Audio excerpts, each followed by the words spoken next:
So welcome है आपका nursing exam content के इस चैनल पे। तो काफ़ी बच्चों का एग्ज़ाम जो है पीजीआई संगरूर का आप लोगों को पता है होने जा रहा है 22 नवंबर को।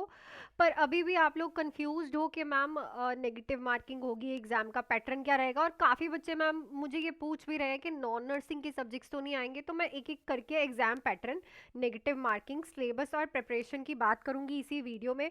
तो देखो, अगर मैं एग्ज़ाम पैटर्न की बात करूँ तो पीजीआई काफ़ी टाइम से जो है, पीजीआई चंडीगढ़ हो गया चाहे पीजीआई संगरूर हो गया, जो इसका प्रीवियस पेपर हुआ था उसमें जो क्वेश्चंस डालता है वो 2-3 लाइनर्स डालता है। ठीक है, जो इसका एग्जाम का पैटर्न रहेगा, सबसे पहली बात तो ओनली एंड ओनली नर्सिंग ही आनी है। ओनली ओनली नर्सिंग आएगी। आपको 100 मार्क्स का पेपर आने वाला है। ठीक है, ध्यान से सुनते रहना। कंप्यूटर बेस्ड टेस्ट होएगा, ओएमआर शीट नहीं है, आपको कंप्यूटर पे ही टेस्ट देना है, जिसमें आपको 100 एमसीक्यूज पूछे जाएंगे, नर्सिंग के एमसीक्यूज पूछे जाएंगे। और जो एमसीक्यूज होते हैं वो 2-3 लाइंस के एमसीक्यूज होते हैं, ना ही ज़्यादा बड़ा होता है ना ही ज़्यादा छोटा होता है, मतलब मिक्स्ड होते हैं। ठीक है ना। सो एग्जाम का पैटर्न कुछ इस तरह से रहता है। तो आपको हर एक एमसीक्यू करना आना चाहिए, चाहे वो 1 लाइनर हो, चाहे वो बड़ा एमसीक्यू हो, चाहे वो मीडियम जो है 2-3 लाइंस का एमसीक्यू हो, वैसा। तो कुछ इस तरह से पीजीआई का जो है एग्जाम पैटर्न रहता है। और जो पीजीआई है वो बहुत ही सुपरफिशियल क्वेश्चंस उठा के डालता है, जो कि आप लोग अवॉइड करते हो करना। क्यों?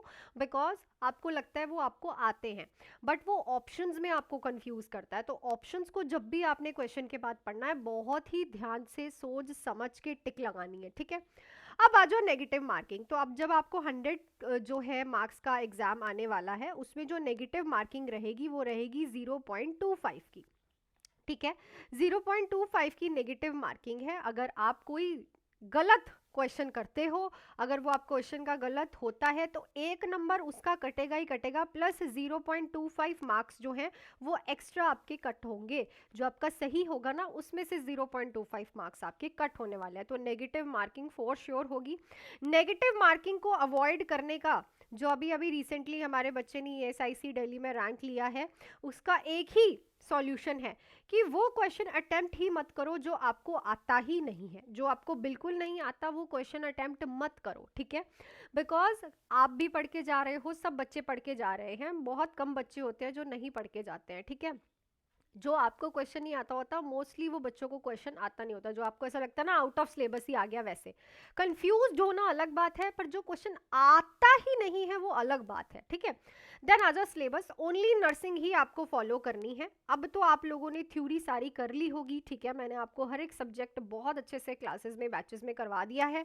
अब आपके पास जो बचते हैं ओनली एंड ओनली, अगर हम कहे जाए तो 12 दिन आपके पास है, 12 डेज ओनली। ठीक है, आज का दिन हम ऐड करते हैं, 12 दिन आप लोगों के पास ओनली एंड ओनली बचते हैं।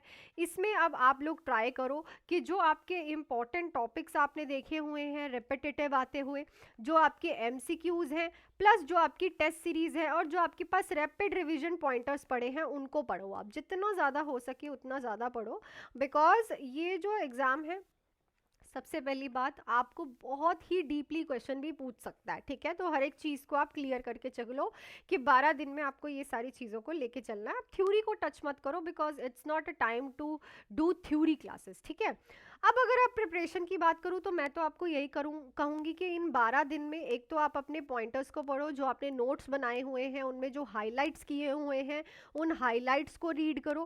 प्लस अब आपको एमसीक्यूज करने हैं। ठीक है ना, एमसीक्यूज प्रैक्टिस करो, देखो आप नेगेटिव मार्किंग कहाँ पे ज़्यादा कर रहे हो, टेस्ट दो, टाइम मैनेजमेंट करो। 3 चीज़ों पे ध्यान रखना है। एक तो बच्चे टाइम मैनेजमेंट में बहुत ज़्यादा परेशान हो जाते हैं, एक बच्चे नेगेटिव मार्किंग बहुत ज़्यादा करवाते हैं, और एक जो बच्चे हैं वो सबसे ज़्यादा जो प्रॉब्लम में जाते हैं इज दैट कि बच्चे जो है नेगेटिव मार्किंग के साथ साथ क्वेश्चंस की अटेम्पटेशंस पे बहुत ध्यान देते हैं कि एक क्वेश्चन पे अगर अटकेंगे तो वहीं अटके रह जाएंगे। ठीक है, सो ये सारी चीज़ें आपकी टेस्ट देके क्लियर होंगी। जितने ज़्यादा आप टेस्ट दोगे आपको पता चलेगा आप कहाँ पे लैग कर रहे हो, टाइम मैनेज करोगे। ठीक है, सो बाकी अगर आप लोगों को प्रॉपरली पढ़ना है तो ओनली 500 में आप लोग ज्वाइन कर सकते हो, जिसमें आपको टेस्ट सीरीज मिल रही हैं, एमसीक्यू क्लासेस में करवानी स्टार्ट कर रही हूँ, और रिविजन रिवीजन पॉइंटर्स मैं आपको दूंगी बहुत ही अच्छे से।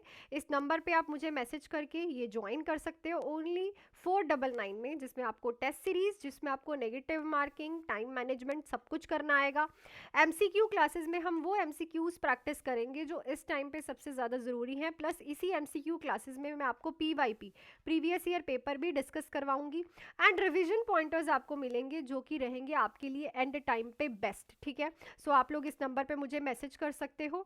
सो आई थिंक आपके सारे के सारे जो डाउट्स थे एग्जाम को लेके कि एग्जाम का पैटर्न, काफ़ी बच्चे ये फर्स्ट टाइम एग्जाम दे रहे हैं तो थोड़े से कंफ्यूज हैं, तो कंफ्यूज होने वाली कोई बात नहीं है। आपने जो जो मुझे पूछा है मैंने वो सारी चीज़ें आप लोगों को यहाँ पे क्लियर कर दी है। ठीक है, सो तैयारी करो, 12 दिन है आपके पास, बस दिन रात एक कर दो बिकॉज आपको एक ही सीट चाहिए। ठीक है, सो बाकी आप लोग ये जुड़ सकते हो, लाइव एंड रिकॉर्ड क्लासेस रहेगी आपकी, एमसीक्यू क्लास लाइव भी होगी, जो बच्चा जॉब कर रहा है उसको रिकॉर्डिंग भी मिलेगी।